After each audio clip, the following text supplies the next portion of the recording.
Mungu ambariki sana marehemu John William Kijazi huko aendako. Najua na sisi tuko njiani tunakuja. Mungu aibariki familia. Mungu awabariki Watanzania wote. Balozi Kijazi ametangulia, zamu yetu sisi bado. Ni wajibu wetu kama ambavyo tumekuwa tukiaswa kujiandaa kwa wakati wetu utakapofika. Na niwaombe Watanzania, katika matatizo yoyote yanayotokea, yawe yanatufanya tuwe wamoja zaidi. Hofu ni mbaya.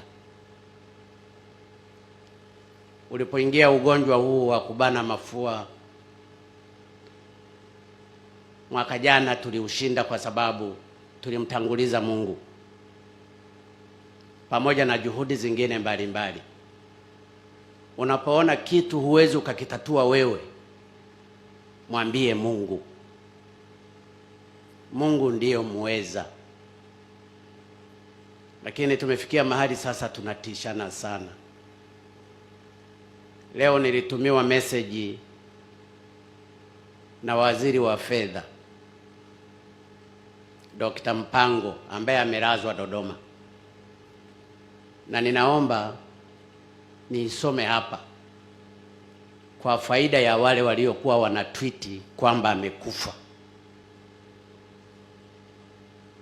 Baba Paroko, naomba uniruhusu tu.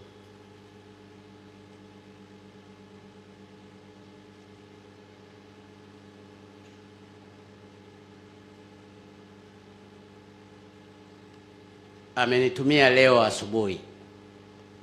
Ananiambia, Mheshimiwa Rais, asante sana, nimepata ujumbe wako kupitia kwa mke wangu.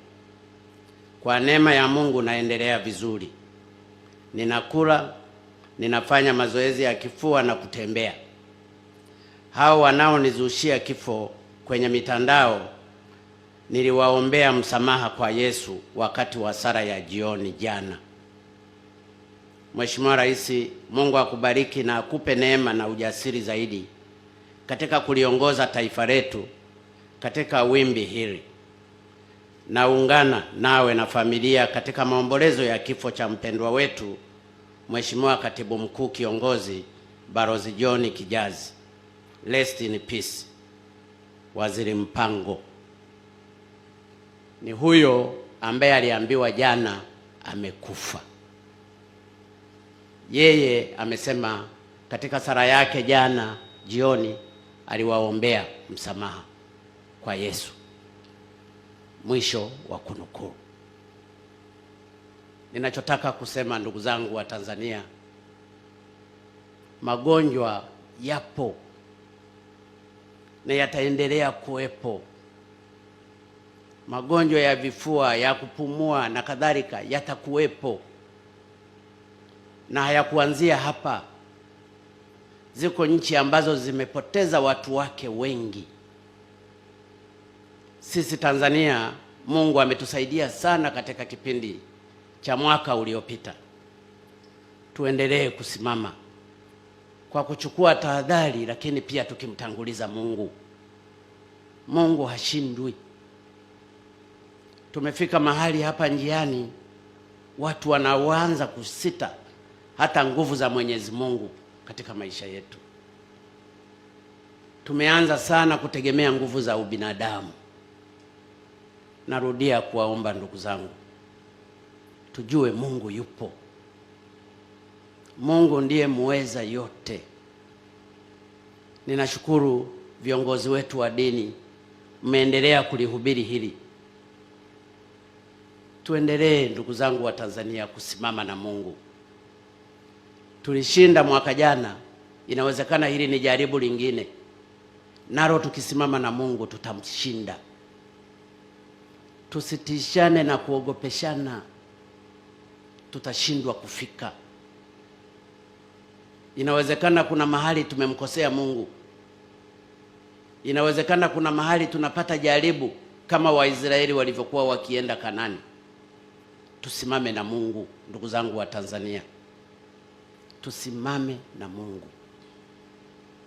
Kufa tutakufa tu, Unaweza ukafa kwa malaria, ukafa kwa kansa, ukafa kwa magonjwa mengine, kwa sababu kufa kupo. Lakini kamwe tusimwache Mungu. Huo ndio wito wangu. Tusimame na Mungu. Ndugu zetu Waislamu walitangaza muda wao wa kuomba, na niliambiwa na mufti niwaombe tena Watanzania, kama kuna mahali tumetetereka, tuendelee kumwomba Mungu. Tuanze kwa leo kwa ndugu zetu Waislamu ambao wameshaanza. Kesho Jumamosi kwa ndugu zetu wa Sabato wanaosali Jumamosi, na Jumapili kwa ndugu zetu wa Kristo, kwa siku 3 kwa kumwomba na kufunga. Mimi nina uhakika tutashinda. Nataka niwape nguvu hiyo, ndugu zangu wa Tanzania. Tutahangaika sana. Mungu ni mwenye uwezo wa kila kitu. Niwaombe viongozi wa dini, kama ambavyo mmekuwa mkifanya, endeleeni kuhimiza maombi. Tutashinda.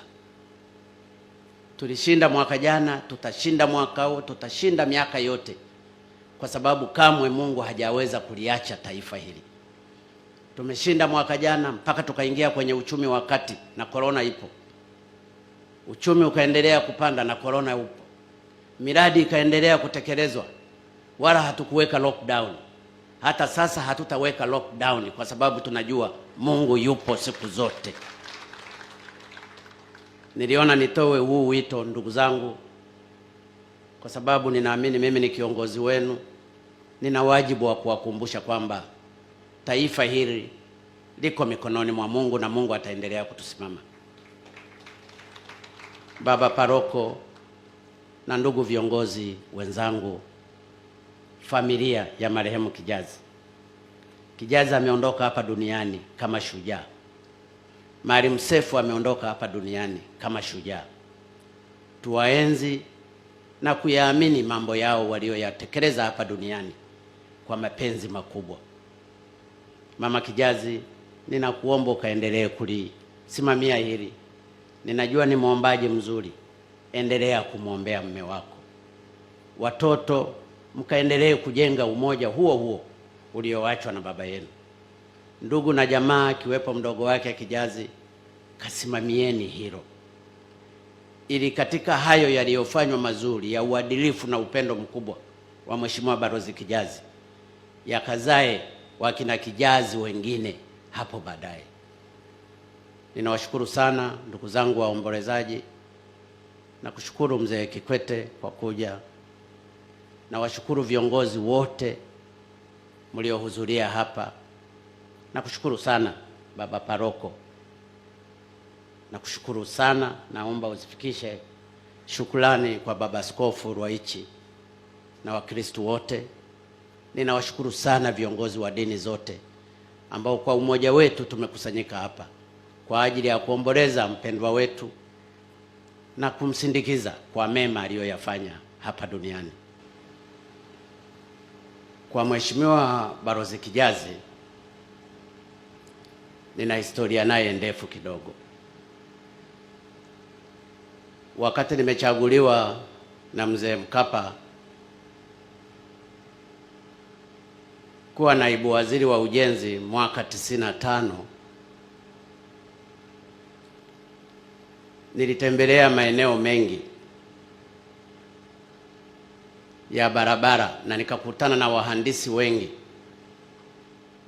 waliokuwa wahandisi wa mikoa kwa wakati huo, na wengine wako hapa.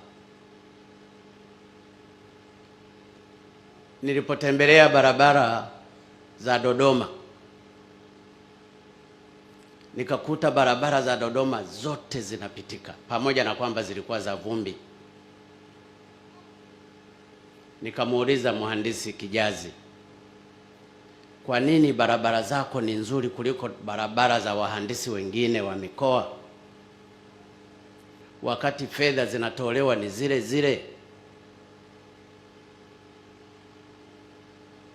Akanieleza yeye anachofanya katika barabara ni kuhakikisha kila senti inayotengwa na serikali inatumika kweli kwenye barabara, na anawasimamia kikamilifu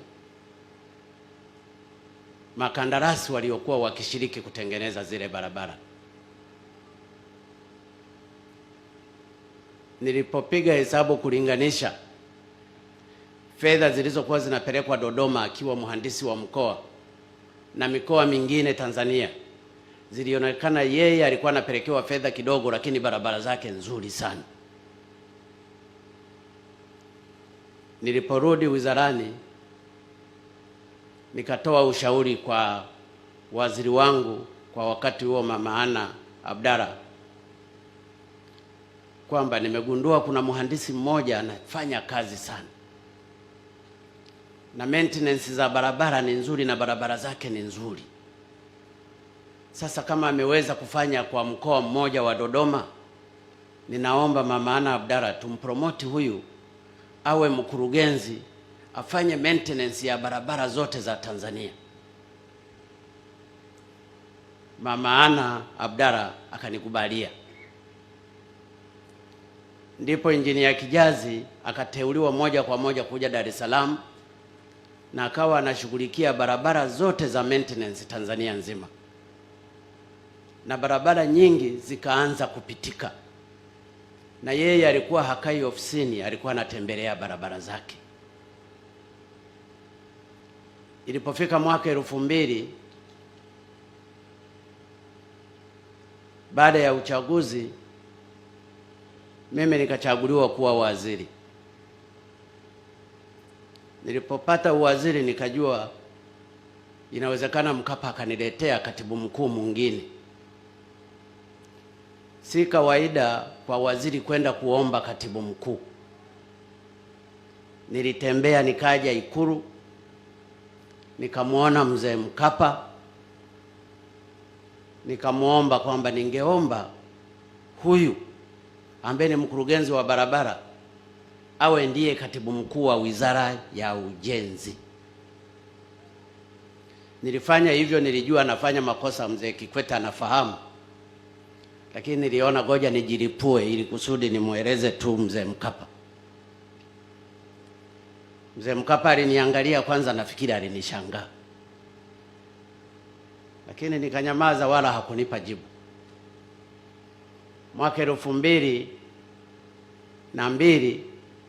na 2001 hivi,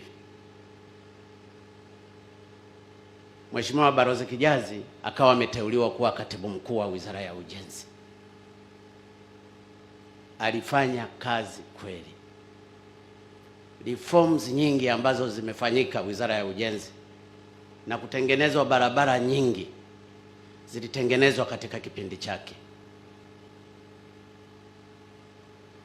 Baada ya miaka 5 baadaye mimi niliondoka hiyo wizara, nikaenda Wizara ya Ardhi mzee Kikwete alipoingia madarakani,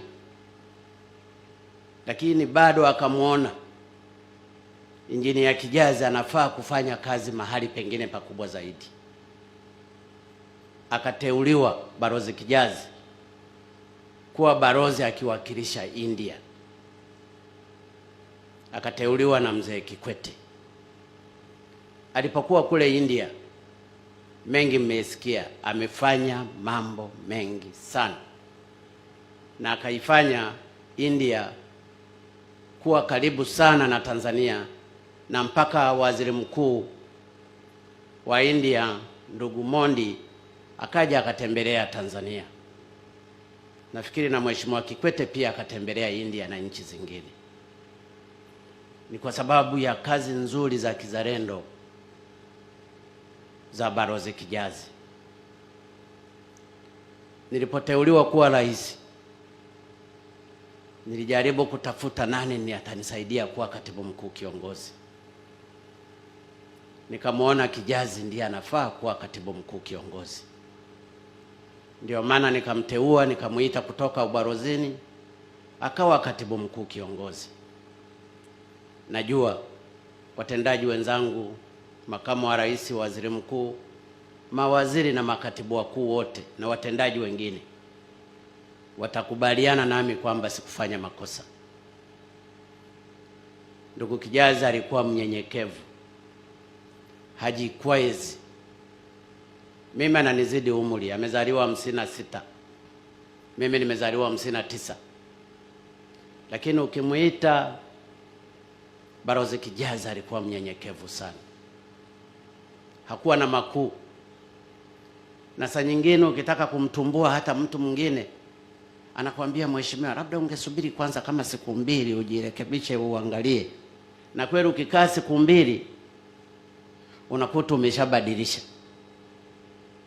Ipo mifano sitaki kuitoa hapa. Wako wengine wako hapa wamesurvive kwa sababu ya ndugu Kijazi. Nasema wapo. Kwa hiyo Kijazi naweza nikasema alikuwa neutralizing agent. Wakati wa kuchambua miswada, kwa sababu yeye ndiye alikuwa msimamizi wa katibu wa baraza la mawaziri, miswada iliyokuwa ikitoka kwa makatibu wakuu kwenye MTC alikuwa anaichambua vizuri. Sisi baraza la mawaziri tulikuwa hatupati shida. Alibarikiwa namna hiyo. Kwa hiyo kwangu mimi na kwa baraza la mawaziri na watendaji wote ndani ya serikalini, tumepoteza mtu muhimu sana. Mnaona alizaliwa mwaka 56, lakini mpaka leo alikuwa bado ni katibu mkuu kiongozi. Maana yake ulipofika wakati wa kustaafu mwaka 2017, nikajaribu kutafuta replacement nikakosa. Nikamuongeza miaka 2. Nikifikiri baada ya miaka 2 nitapata mwingine. Ikaisha miaka 2 2019. Sikupata, nikamuongeza tena miaka mingine 2. Mungu amesema umezoea sasa, ngoja akamtumie yeye mwenyewe. Kwa hiyo nasema kwa dhati, natoa pole sana kwa familia, mke na watoto, ndugu zake akiwemo mdogo wake. Balozi Kijazi alikuwa mtu mwenye upendo mkubwa, na bahati nzuri pia alimpenda sana Mungu. Siku za Jumapili alikuwa hakosi kanisani. Alikuwa mkarimu. Alikuwa ni mtu ambaye hajioni. Kwake yeye awe mdogo awe mkubwa, kwake wote aliwatumikia sawa. Nasema ndugu zangu, tumepata pengo kubwa, lakini haya yote ni mapenzi ya Mwenyezi Mungu. Namshukuru sana baba paroko kwa maneno mazuri mliotupa hapa. Tumejifunza na tutaendelea kujifunza.